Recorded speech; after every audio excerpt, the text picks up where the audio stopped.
Okay, I got emails from students who want to hear numbers 4, 5, 6, 7, 8, 10, 14, and 16. So those are the ones that I'm going to go over. I'm going to also do number 1,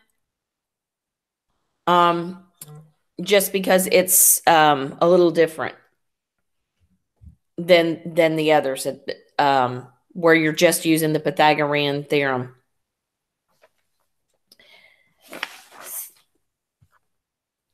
But you also had to simplify the radical. So number 1, you're finding the missing length. So we're just going to use the Pythagorean theorem, a squared plus b squared equals c squared. So to set that up, we've got 10 squared plus 14 squared equals x squared. So that's going to be 100 plus 196 equals x squared. So 296 equals x squared. Taking the square root of both sides, and then you'll just have to excuse me. I default to the birthday cake method every time for factoring. I know some of you guys don't use this particular method, but it's just the quickest for me. So what you're looking for is pairs of a number. So this is probably why I like the birthday cake method the most, is because I can just look on the outside and I've got a set of 2s. So I know that it's going to be 2, and then there's nothing else that will come out because 37 is a prime number. So what's going to remain in the radical is that 2 times 37, which is 74. So the answer for the missing length is 2 root 74 for number 1.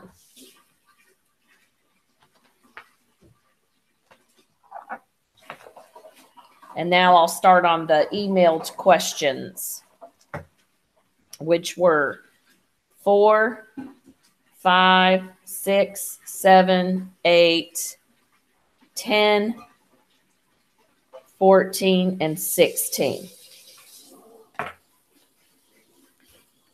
And if somebody else ends up coming, right now, I don't have anybody in math lab, so I'm just going to cover those. All right, now on number 4, that's one of our special right triangles that we talked about yesterday. And it has designated special side lengths. And I think sometimes, I don't know, maybe what might be a little confusing about this is when on the notes yesterday, which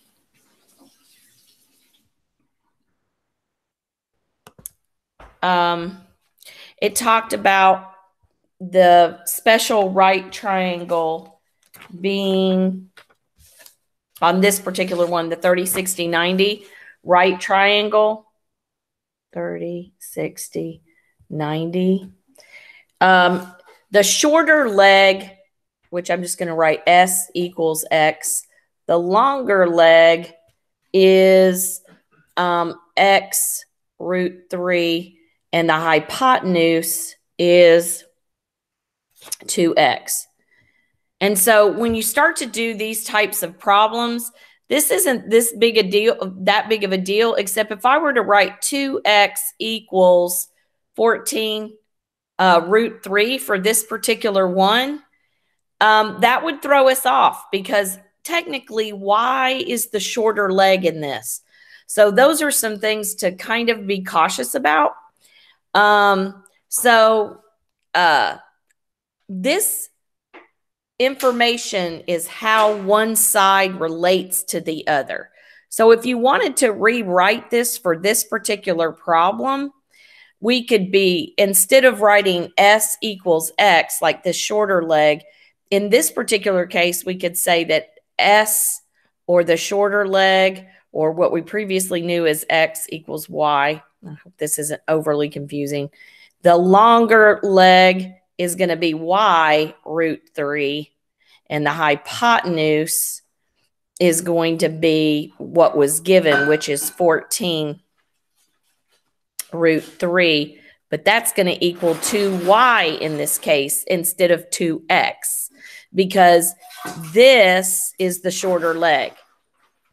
So if 2y is 14 root 3, divide both sides by 2, then y equals 7 root 3. And then if we're looking for the longer length, which in this case is going to be y root 3, then we would just plug in 7 root 3 for y, and then we would multiply that by root 3. So that's going to be 7 times 3 equals 21. So in this case, this longer leg, or the original variable for this was x equals 21, or the longer leg. I think one of the things, because we used the variable x to show the relationship between the shorter leg, the longer leg, and the hypotenuse, when we change our variables to have different problems, that can be a little confusing. So I feel like the best thing to do, students, when you start off, is to definitely figure out, okay, what am I working with? What type of triangle am I working with? Am I working with a 30, 60, 90 triangle? Am I working with a 44, 45, 45, 90 triangle? What type am I working with? And then figure out, okay, like on number 5, this y, once again, is that shorter leg, okay? And we're dealing with the 30, 60, 90 triangle. This is the longer leg, and then this is the hypotenuse. So probably the best thing to do is just figure out the relationship. So in this case, since we know that the shorter leg is going to be y, then we know the relationship can be represented as the shorter leg is y, the longer leg is going to be y cube root 3, and the hypotenuse, which is typically double the shorter leg, in this case, we know it to be 30. All right, so if 2y equals 30, then y is going to equal 15.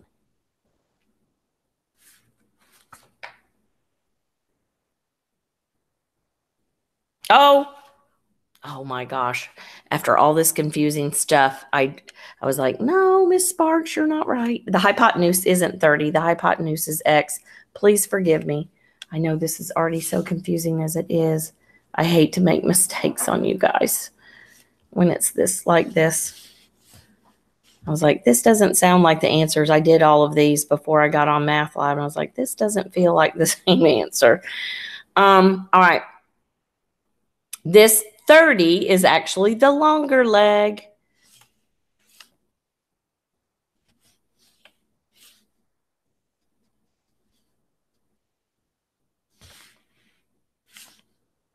The longer leg equals 30, which normally equals y, in this case, cube root 3. And in this case, y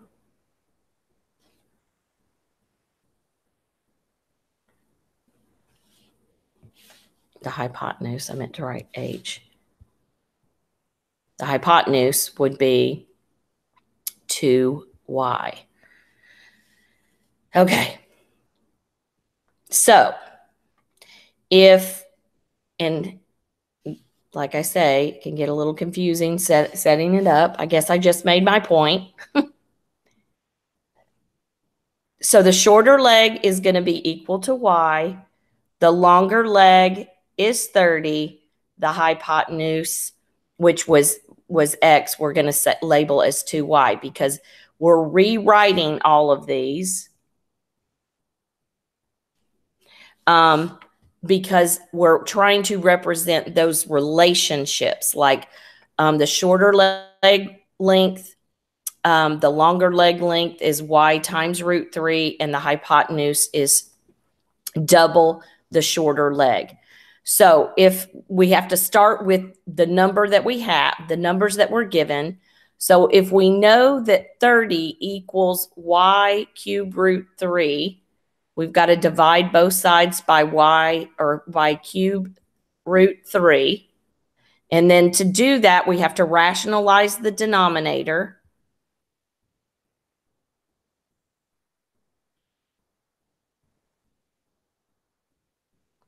Which then would be 30 root 3 over 3, which reduces to 10 root 3.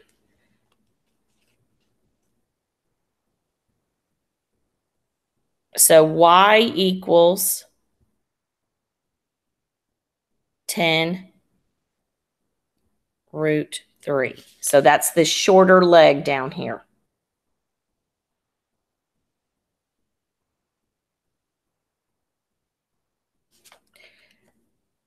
And what else are we missing? We're missing the hypotenuse, and it's going to be double what y is. And we determined that y is 10 root 3.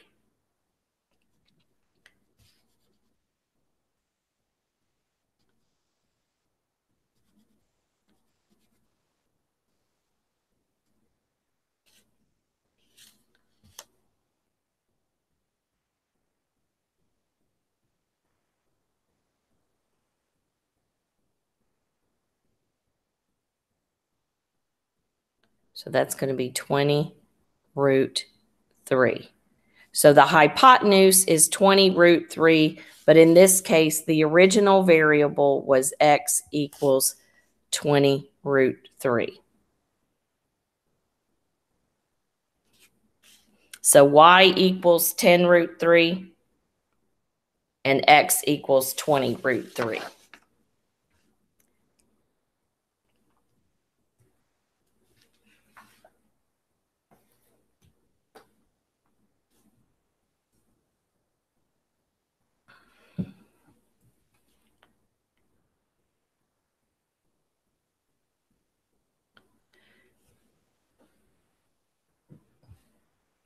On number 6, we've got a 45, 45, 90, which says both leg lengths are the same.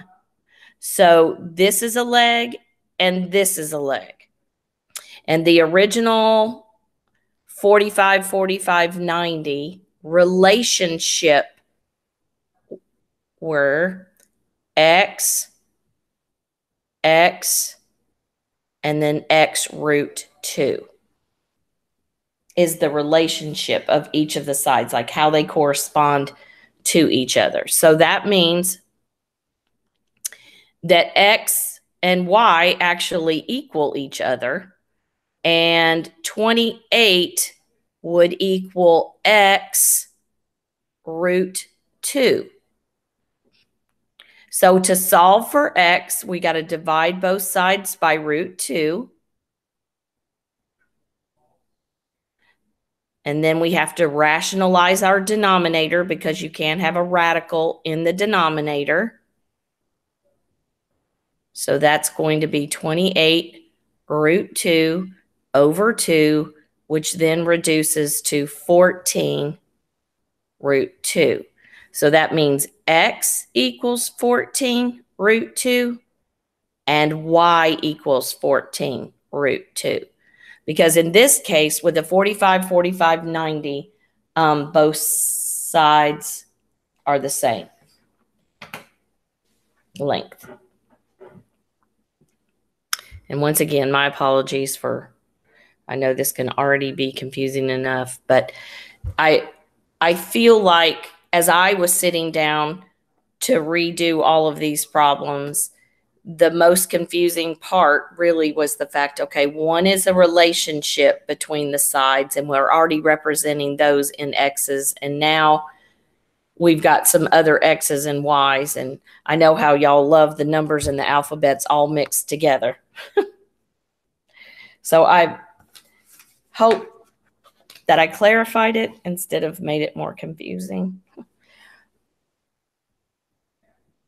on that one, on number 5. All right, find the values of the 6 trigonometric functions for theta on number 7. So what we know is that theta is in this upper corner here. So this is going to be opposite, and this measurement is going to be adjacent. So, and then this is our hypotenuse here. So we're going to use the Pythagorean theorem to find the measurement of that third side. So that's going to be 5 squared plus 12 squared equals c squared, or the hypotenuse. So 25 plus 144 equals c squared, and then 169 equals c squared, and 13 equals c.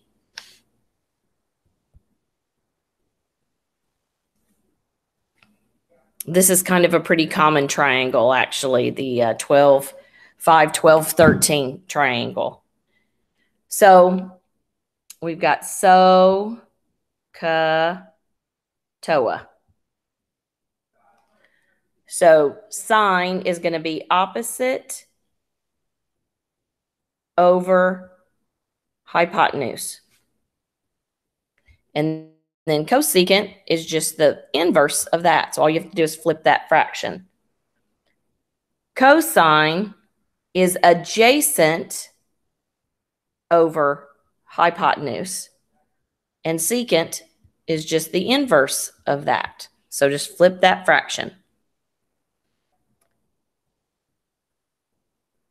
Tangent is opposite over adjacent. And then cotangent is just the inverse of that. All right, number 8, find the values of the 6 trigonometric functions for theta. We are given the hypotenuse in this one, and we're given one of the legs. So we have to find the other leg. So we've got 12 squared plus b squared equals 16 squared. So that's going to be 144 plus b squared equals 256.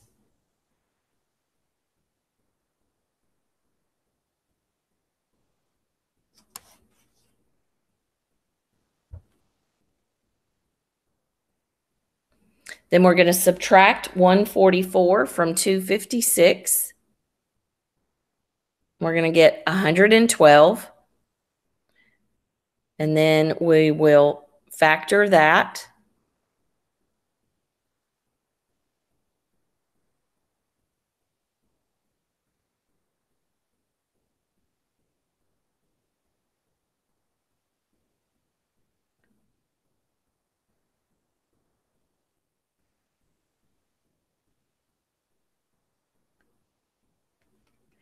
And we'll mark out 1, 2, 3, 4. So that's going to give us 2 sets of 2. So that tells us that the square root is 4. And then what's left? 7. Root 7. So this measurement of this side right here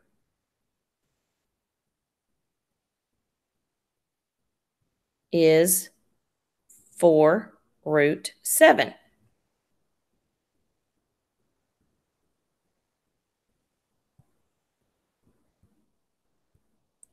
So opposite over hypotenuse is going to be 4 root 7 over 16, which that will reduce to root 7 over 4. So if I were to take the inverse of that, 4 root 7, I have to rationalize that.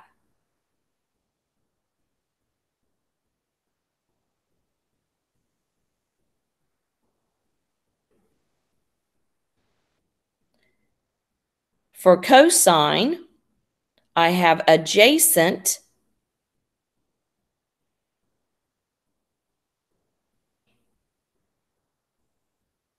over hypotenuse, which reduces to 3/4. So my secant is going to be 4/3. For tangent,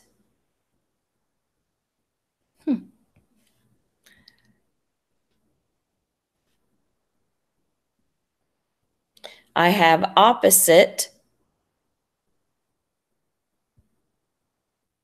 over adjacent, which reduces to root 7 over 3. So the opposite of that is going to be 3 over root 7, or the inverse of that. I have to rationalize that. So that's 3 root 7 over 7.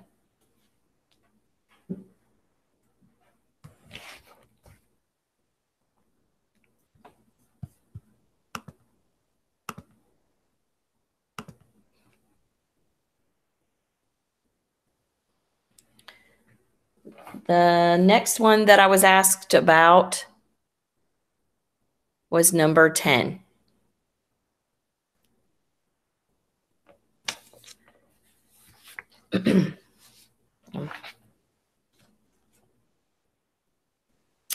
And cosecant,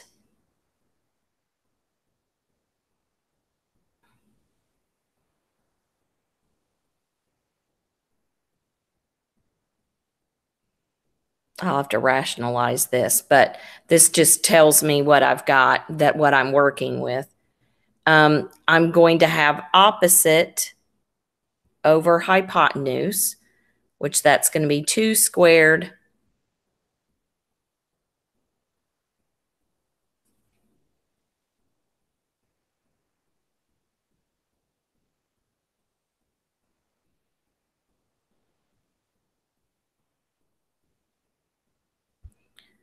plus b squared equals root 7 squared.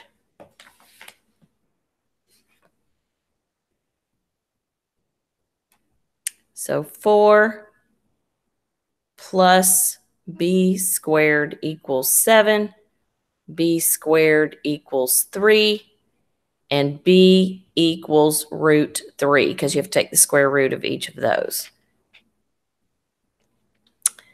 So I'm going to rationalize this, because I can't leave the radical there.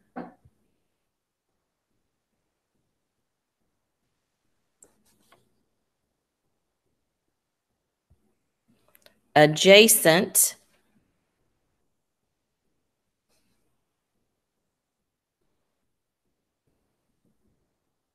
make my little theta there.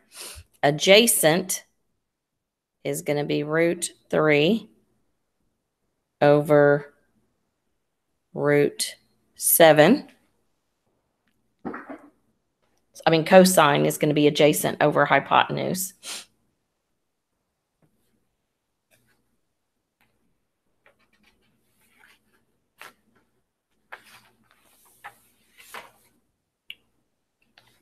Rationalize that.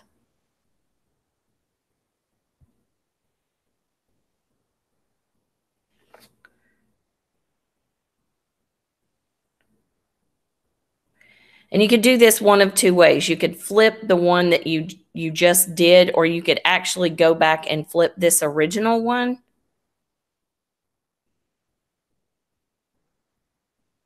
Which would be easier because you're going to be working with smaller numbers. So that's what I would recommend. You just kind of have to kind of eyeball that.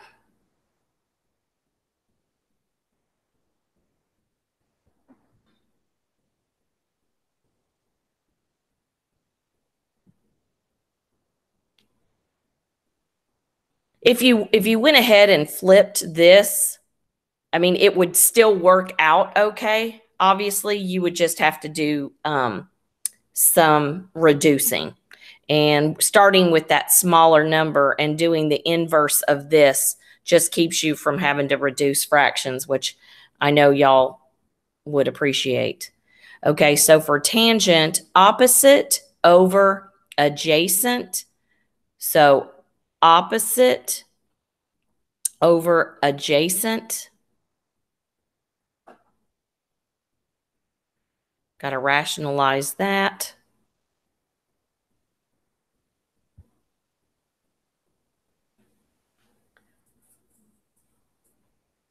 And then the opposite is root 3 over 2. Or the inverse. I keep saying that. So that was number 10. Then the next two that I was asked about via email was cotangent 60 for number 14. What you have to remember is that cotangent is the opposite of tangent. So instead of, or the inverse of tangent, so instead of having opposite over adjacent, you would have adjacent over opposite. So let's think about our 30-60 triangle.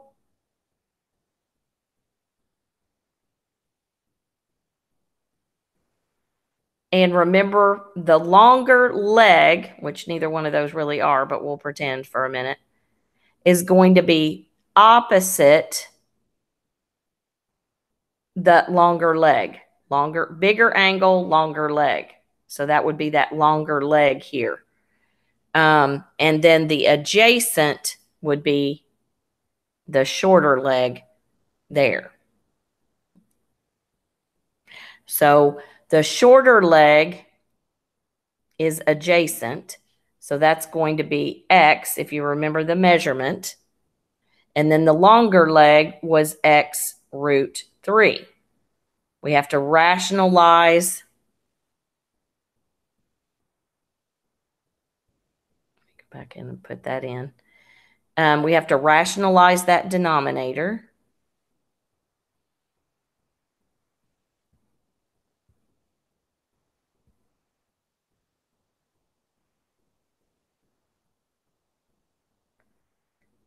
Cancel out those x's. So it's root 3 over 3. Number 16, cosecant for that 30-60 triangle. Cosecant is the inverse of sine, and sine is opposite over hypotenuse. So this is going to be hypotenuse over opposite.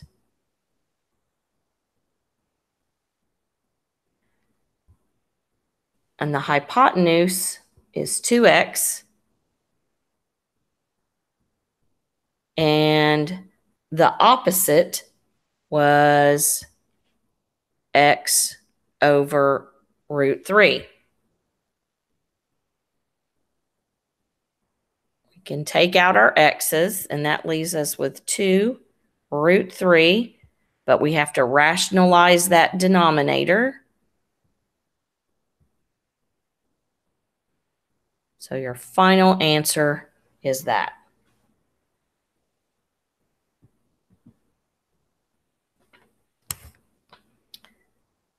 So I guess that's it for Math Lab. Email Miss Wynn or I if you have a question. And remember to just take your time when finding like numbers 5, 6, 7, and 8, or particularly 5 and 6, finding those missing sides. Just take your time and figure out, maybe you have a method that's even better than Miss Sparks's, which is great. But just remember that those 30, 60, 90 triangles and the 45, 45, 90 triangles, those original measurements are how they relate to one another. So however you want to mark out your sides or give those missing sides variables or question marks or stars or whatever you want to do. But just remember, they're how they relate to one another as far as comparison is concerned. And if you have any questions, once again, please email Miss Wynn or I, or we'll see you in class tomorrow.